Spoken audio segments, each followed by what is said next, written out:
War, persecution, climate disaster. Right now, more than 100 million people have been forced to flee their homes around the world. Welcome to In Focus, a podcast about real lives, global challenges, and the everyday stories that often go unheard.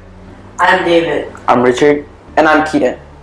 Together, we explore what it means to seek refuge in an uncertain world. Let's begin today with a personal story, because behind every statistic, there is a human life.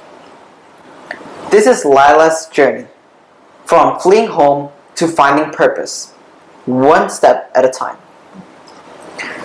When Lila fled her home, she carried only a small bag and a heart full of uncertainty. In the refugee camp, a simple solar water filter gave her something powerful: clean water and a spark of hope. Later, a mobile app helped her gain new skills.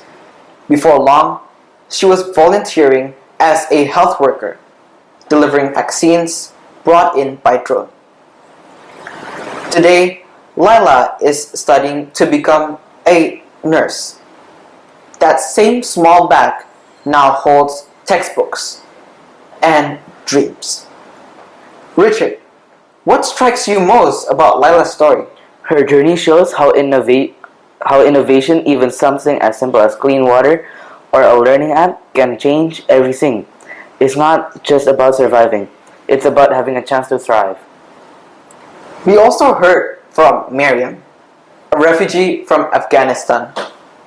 Despite language barriers and disrupted education back home, she found new hope in Indonesia.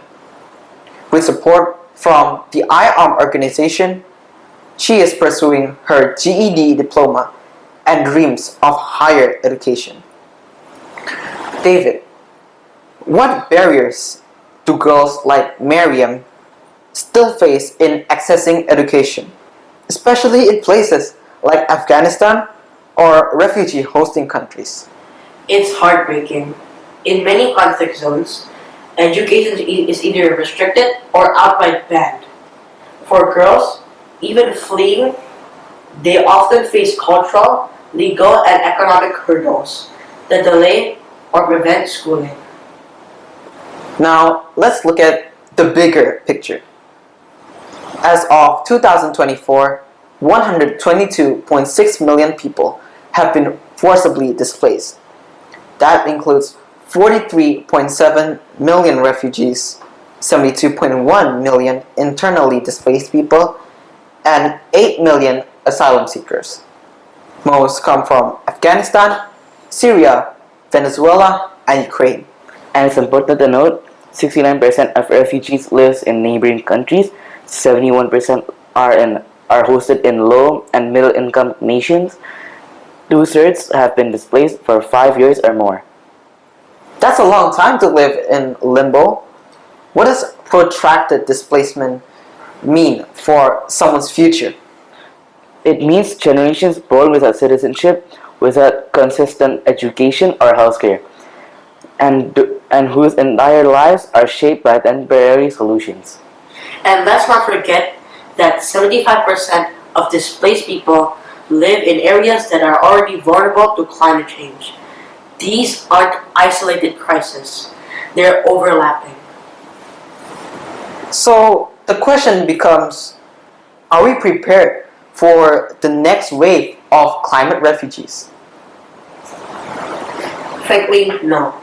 Not without long-term, cross-border cooperation and investment in resilience. We need to shift from reacting to crises to preparing for them. Through better infrastructure, legal pathways, and stronger local support systems. It's about seeing refugees not as a burden, but as a part of the solution. Let's shift to health and nutrition, vital yet often overlooked in refugee discussions. As of 2025, 78% of refugees live in urban, non-camp settings, where food security is a daily struggle. They face the double burden of malnutrition, both undernutrition and obesity, often caused by poor quality, low cost food. What does that do to a person's body long term? We see stunting in children, micronutrient deficiencies, and rising cases of diabetes and hypertension. Even in camps, it's a silent emergency. And the conditions don't help. Many camps lack proper wash services, clean water, toilets, and hygiene.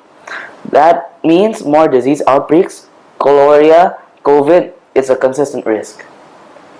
There's talk of alternatives to camps, but are we seeing real change? No. The real change needs urban integration, access to services, and host countries willing to invest in long-term, inclusive refugee solutions. The solution lies in national policies that support refugee inclusion, housing, education, and jobs, so they can rebuild their lives within real communities. Thanks for listening to In Focus.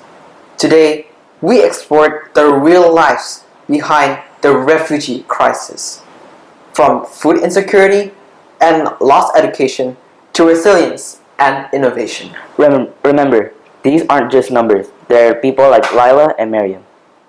People deserve not just survival, they deserve a chance to dream.